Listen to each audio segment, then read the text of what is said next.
¿Ustedes sabían que a través del Fondo para la Reparación a las Víctimas salen recursos para indemnizar a esta población? Pero, ¿cómo es este proceso? Venga y les cuento. Resulta que el Fondo para la Reparación de las Víctimas se encarga de administrar y monetizar los bienes y recursos entregados por grupos ilegales que se sometieron a la Ley 975 de 2005 o Ley de Justicia y Paz. Ahora veamos de qué trata la Ley 975 de 2005. Esta ley facilita los procesos de paz y la reincorporación individual o colectiva a la vida civil de miembros de grupos armados al margen de la ley, garantizando los derechos de las víctimas a la verdad, a la justicia y a la reparación.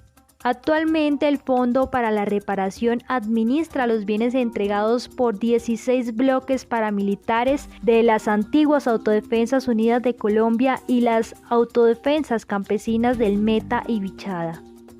¿Eso quiere decir que solo las víctimas de las autodefensas son indemnizadas con recursos del fondo? Pues sí. Las indemnizaciones se dan en el marco judicial y por eso solamente las víctimas reconocidas en las sentencias de la Ley 975 de 2005 son quienes reciben estos pagos provenientes de los recursos de los responsables de su victimización, en este caso las víctimas de las autodefensas.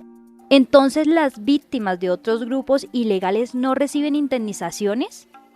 Claro que sí reciben. Sin embargo, no son indemnizaciones judiciales, sino que son indemnizaciones administrativas que salen del presupuesto general de la Nación y se entregan desde la Dirección de Reparación de la Unidad para las Víctimas. ¿Y cómo es el proceso que se lleva a cabo dentro del fondo con los bienes recibidos? Los bienes recibidos pasan por 5 fases para poder ser monetizados y responder a las sentencias emitidas por los tribunales de justicia y paz para la indemnización judicial de las víctimas. Las fases son: alistamiento. Inicialmente, la Fiscalía General de la Nación hace un llamado al fondo para que identifique el estado en el que se encuentra el bien y posteriormente acuerden la fecha de entrega. Recepción de bienes. Aquí la Fiscalía le entrega el bien al fondo para que éste empiece a ser parte del proceso de administración que se lleva a cabo dentro del fondo. Administración. En esta fase, la administración del bien depende del avance en el proceso de extinción de dominio, es decir, lo que demore el Estado en reclamar bienes de propiedad de personas que los obtuvieron de forma ilícita o han sido usados directa o indirectamente en actividades ilícitas. Después de ello, inicia la implementación del sistema administrativo entre vigilancia, comodato o arriendo. Comercialización.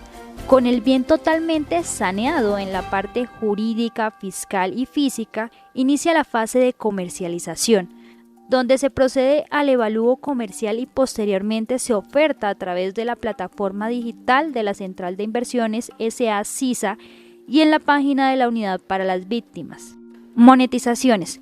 Cuando se vende el bien, el dinero recibido ingresa a la cuenta única nacional de la Unidad para las Víctimas con el fin de recaudar fondos suficientes que permitan realizar los pagos de indemnizaciones a las víctimas reconocidas en las sentencias de justicia y paz. Pero si tienen todo, ¿por qué se demoran en monetizar algunos bienes?